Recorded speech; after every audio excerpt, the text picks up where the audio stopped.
Wally. No. I am the father. And here we go.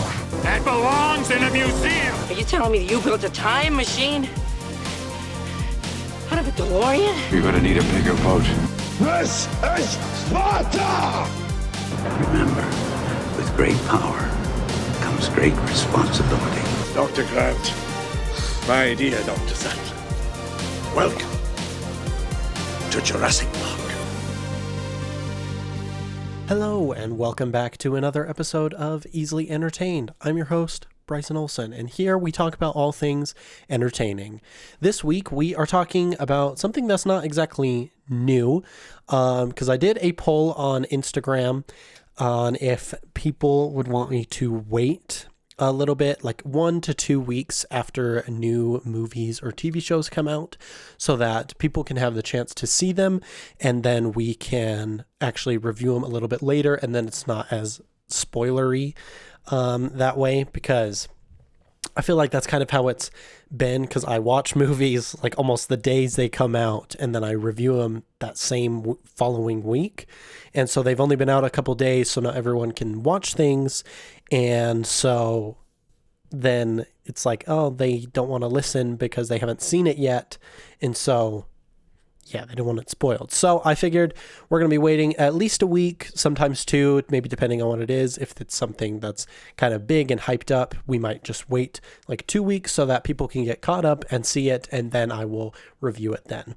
So I did see Creed 3 this last week, and I was originally going to talk about that. However, after that poll, I decided we're going to wait until next week, and then I will talk about Creed 3. So it gives you guys some chance to go and see it, especially now that I'm mentioning it. You guys can go and check it out before the next podcast episode. So this week we are talking about one of my favorite animated movies. Personally, I think it's the best Pixar movie. People are going to disagree with me. I think most people think that Ratatouille is the best Pixar movie. And I think objectively, it is probably the best.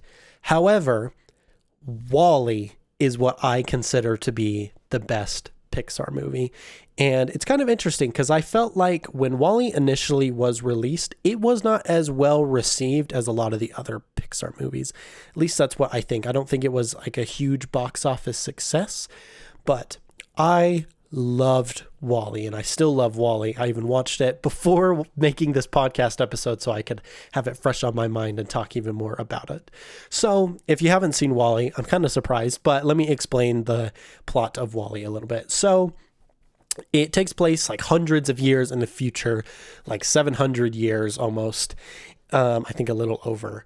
But so we open on Earth, and it's kind of like a post-apocalyptic world. There's no humans on the Earth, and there's one robot. His name's Wall-E, and he was tasked with cleaning up the Earth because the humans, they left garbage everywhere, and we kind of destroyed the Earth. So he was tasked with staying, him and like a bunch of other Wall-E robots.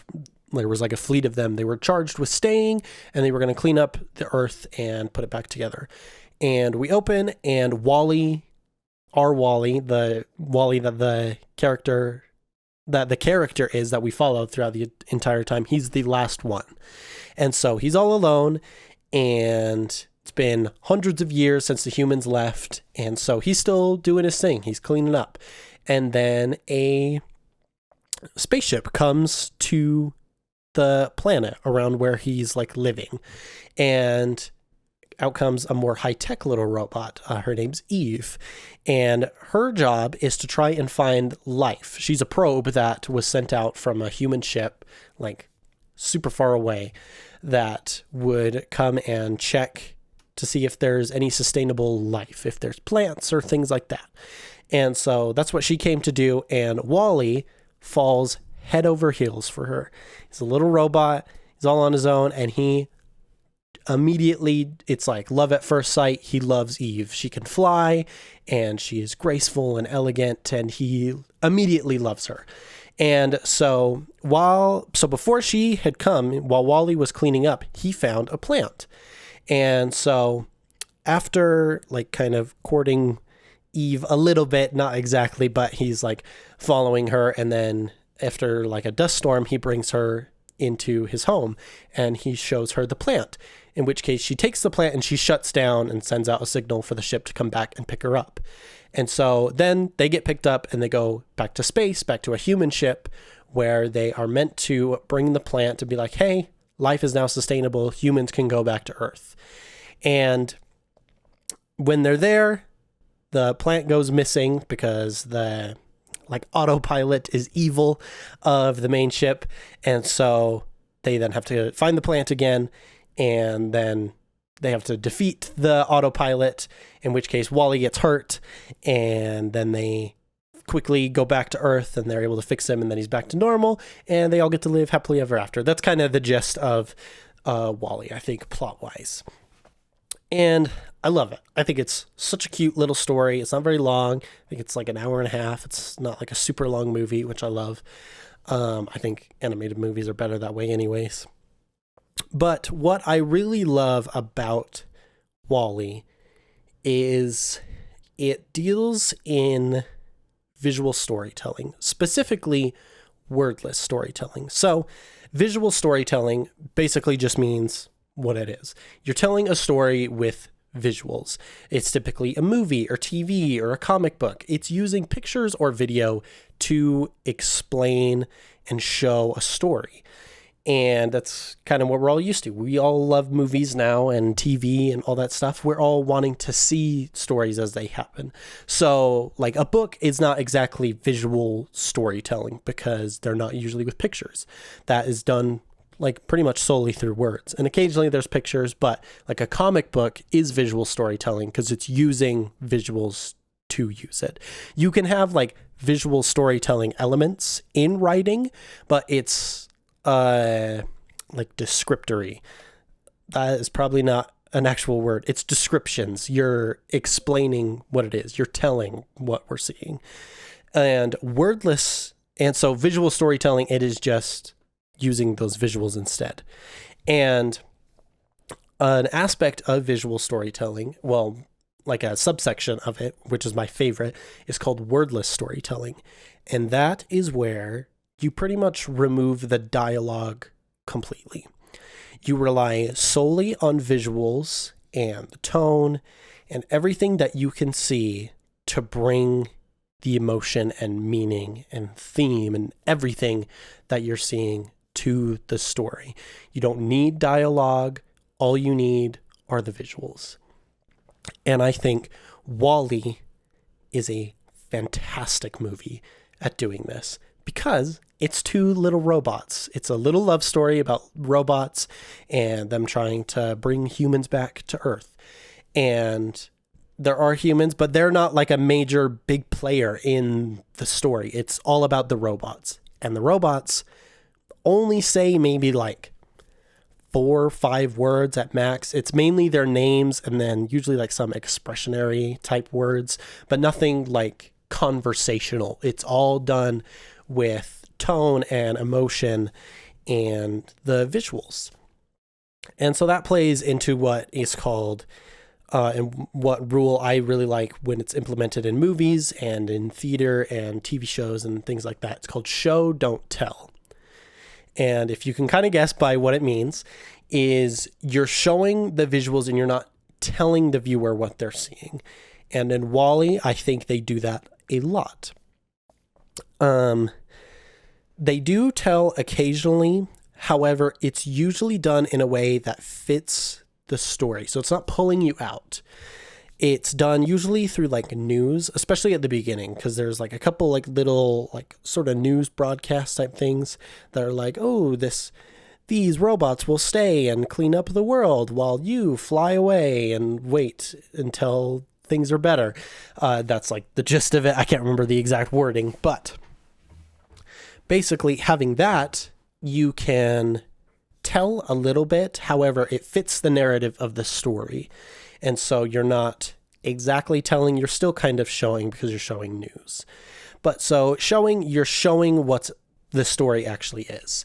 And so in this, it's showing how Wall-E survived and it's letting the audience come to that conclusion on their own.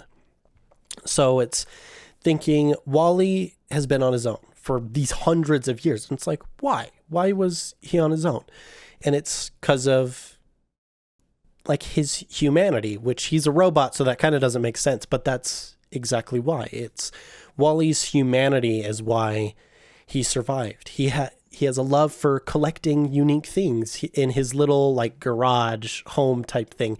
He has a bunch of stuff that he's collected throughout the years and things that he finds interesting, or he's like, oh, I haven't seen this before. And so he kind of takes a bunch of things like the plant, and he has like a Rubik's Cube and lighters and light bulbs and things like that. And so he collects things for himself.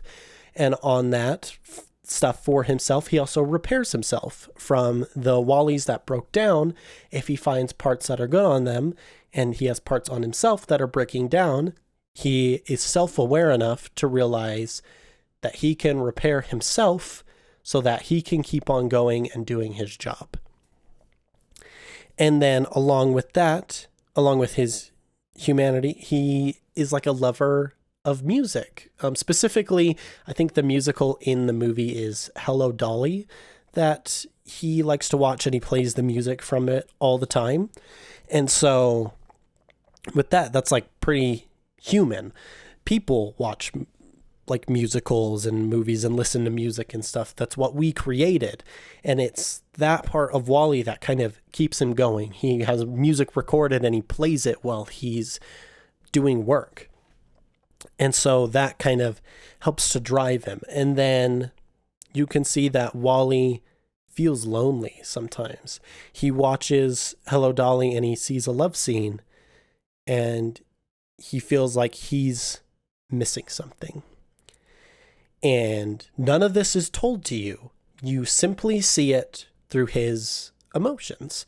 And for Wally, his emotions mainly come through his eyes. His eyes can like move and animate, and they have like actual like eyebrow looking things, essentially. And so that conveys Wally's emotion, and he's never saying hardly anything. And so you can tell that Wally feels alone on this isolated world. He's the last Wally. He was left behind. There's no humans left. He makes a little cockroach friend, but really he's all by himself. And then you have Eve, who comes to do her job, and now he's not alone anymore. He has the chance to be like his favorite musical. He can have that love scene. And so as soon as Eve comes, his humanity once again kind of takes a hold, and he has a love for something. Not just for something like a musical or for collecting things. He has the love for a presence of someone or something else. He wants to be like the stuff he enjoys. He wants to have that love, and he wants to share that love with Eve. When he brings her to his home, he's wanted to show her all these things. And so he just feels that love. And that's why Wally has survived for so long, is because of this. He has humanity, even for a robot. He has humanity. He has emotions. He has feelings. He understands. He's self-aware. And it's a different kind of robot. And so I love that in this movie, they use that show don't tell rule a lot, because we could be told, it's just like, hey, this robot loves someone. You could have like a human character point it out and be like, hey, that robot looks like he's in love with that one. We don't need to hear it. We just want to be shown it. And so you have that. And then when they're in space, he chases after her.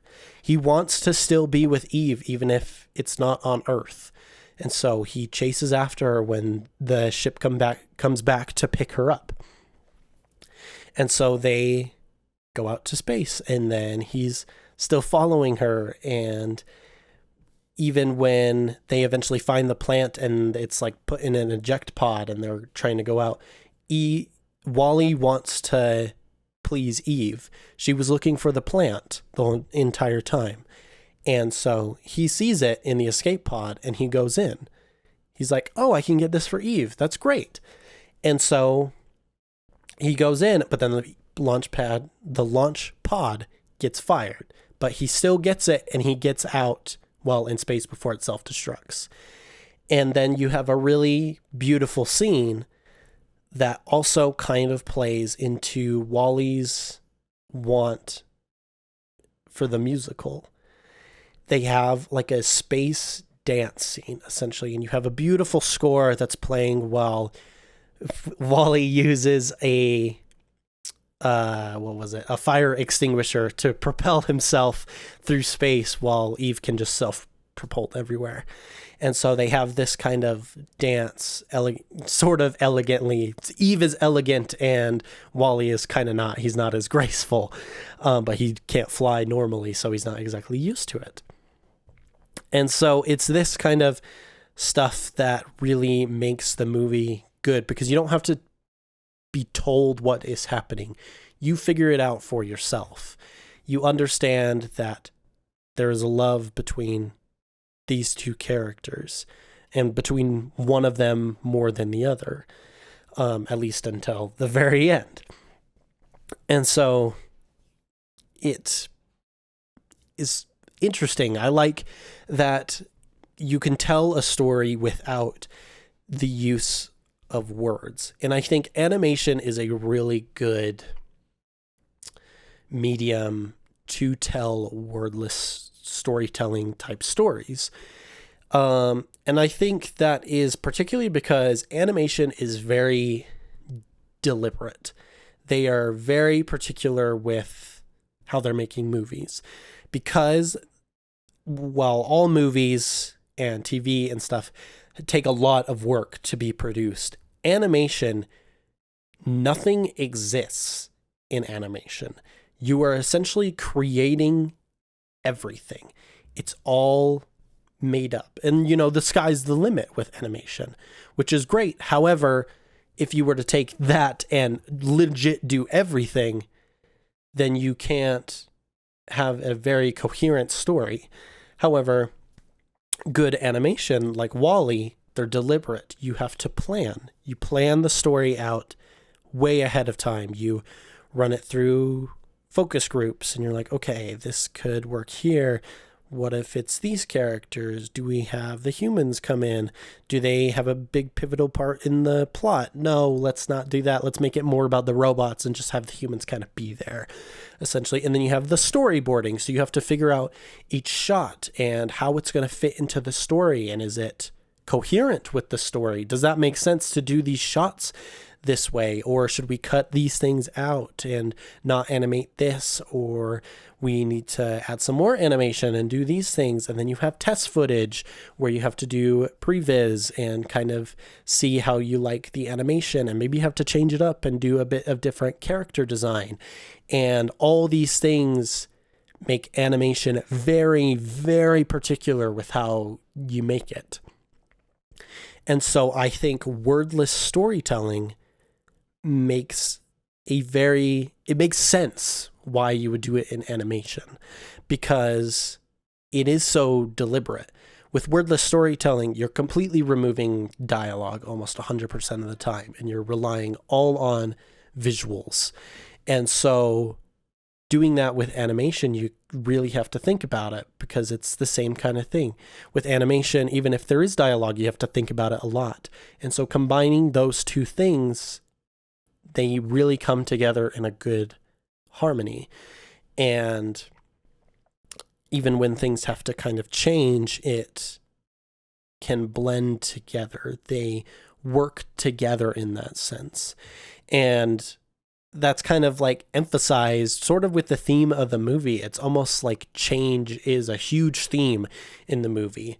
Originally, so like why the autopilot is kind of evil, is not inherently evil, but he was given a directive and he can't really bypass it. He has to do what he was told, essentially.